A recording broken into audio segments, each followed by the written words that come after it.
2024 से पहले अपनी जीत की बिसात बिछाने में लगी देश की केंद्र सरकार क्या हिंदू मुस्लिम हिंदू कोर वोट बैंक के नाम पर जीत हासिल करने वाली है? क्या 2024 में ही राम मंदिर के उद्घाटन की घोषणा करने वाली बीजेपी काशी और मथुरा के नाम पर भी अब वोट मांगने वाली है? ये सवाल इसलिए क्योंकि वाराणसी के काशी विश्वनाथ ज्ञानव्यापी परिसर में सर्वे कर रही भारतीय पुरातत्व सर्वेक्षण यानी कि एएसआई को वाराणसी की कोर्ट ने 4 हफ्तों का और अतिरिक्त समय दे दिया है।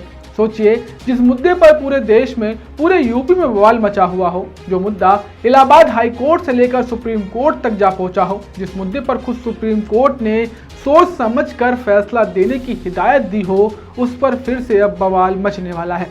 तो क्या है पूरी खबर, चलिए आपको विस्तार से बताते हैं। नमस्ते, मेरा नाम सुमित है और आप देश नीति देख रहे हैं। देश नीति, केवल सच्ची और पक्की खबरें। राम मंदिर तो झांकी है, काशी मथुरा बाकी है की टैगलाइन पर खूब बढ़िया से राजनीति करती भारतीय जनता पार्टी देश की सबसे ज्यादा लोकसभा सीटों वाले उत्तर प्रदेश को किसी भी हालत में किसी भी हाल में हाथ से निकलवाना नहीं चाहती है। कल उपचुनाव में मिली करारी हार ने मोदी सरकार की धड़कनों को 4 गुना बढ़ा दिया है, इसलिए वह अपने हिंदुत्ववादी विचारधारा या यूं कहें हिंदू कोर वोट बैंक को अभी से धार देने में, अभी से साधने में लग चुकी है। मुस्लिम पक्ष की लाख विनतियों के बाद भी ज्ञानव्यापी मस्जिद परिसर के वैज्ञानिक सर्वेक्षण पर मोहर लगाने वाली वाराणसी की जिला अदालत ने एएसआई की टीम को अब और 4 हफ्तों का अतिरिक्त समय दे दिया है।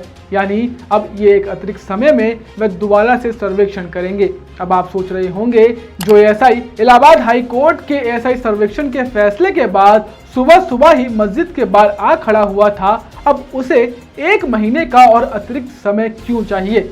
दरअसल आपको बता दें कि मोहलत बढ़ाने की अर्जी में एएसआई की ओर से दलील दी गई कि सुप्रीम कोर्ट के निर्देशों का पूरी तरीके से पालन करने की वजह से ही सर्वेक्षण का काम बहुत धीमी गति से चल रहा है, क्योंकि किसी भी चीज को कहीं भी रत्ती भर भी नुकसान ना हो, लिहाजा हाथों में ही उपकरण पकड़कर बहुत एहतियात बरतते हुए सर्वे का काम आगे बढ़ाया जा रहा है। तहखानों के भीतर दीवारों के साथ दशकों से बहुत मलबा पड़ा हुआ है, उसके नीचे चीजें दबी पड़ी हैं, बहुत सावधानी से मलबा हटाना, सबूत यानी कि सर्वेक्षण की वस्तुएं निकालने में बहुत समय लग रहा है।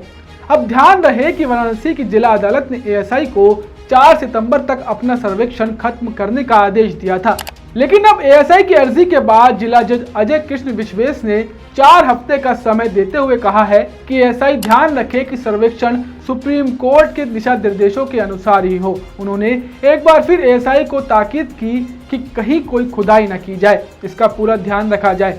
यानी उम्मीद है कि एएसआई की टीम 2 महीने बाद 6 अक्टूबर तक जिला जज AK विश्वेश की कोर्ट को रिपोर्ट सौंपेगी। आपको बता दें कि इस पर इंतजामिया मस्जिद कमेटी के सचिव मोहम्मद यासीन ने अपनी आपत्ति भी जताई है। अब बड़ा सवाल यही है कि क्या एएसआई सर्वे को मोहलत देकर दबे पांव सरकार अपनी मंशाओं को तो पूरा नहीं कर रही, क्योंकि जिस तरीके से मोदी सरकार के रहते गुजरात में विपक्ष कोई कानूनी लड़ाई नहीं जीत पाया, अब ऐसा सीधे तौर पर उत्तर प्रदेश में भी लगने लगा है, जहाँ की न्यायपालिका पर भी अब ऐसे ही वादित मुद्दों को हवा देने की बात कही जा रही है। खैर, आप एएसआई को ज्ञानव्यापी सर्वेक्षण पर 4 हफ्ते की और मिली मोहलत पर क्या कुछ सोचते हैं, हमें कमेंट कर जरूर बताएं। साथ ही इस केस से जुड़ी सारी अपडेट्स के लिए देश नीति को सब्सक्राइब करना ना भूलें। मिलते हैं आपसे अगली वीडियो में, तब तक के लिए नमस्कार। आपका एक सब्सक्राइब हमारे लिए महत्वपूर्ण है। देश नीति को अभी सब्सक्राइब करें और बेल आइकन को दबाना ना भूलें।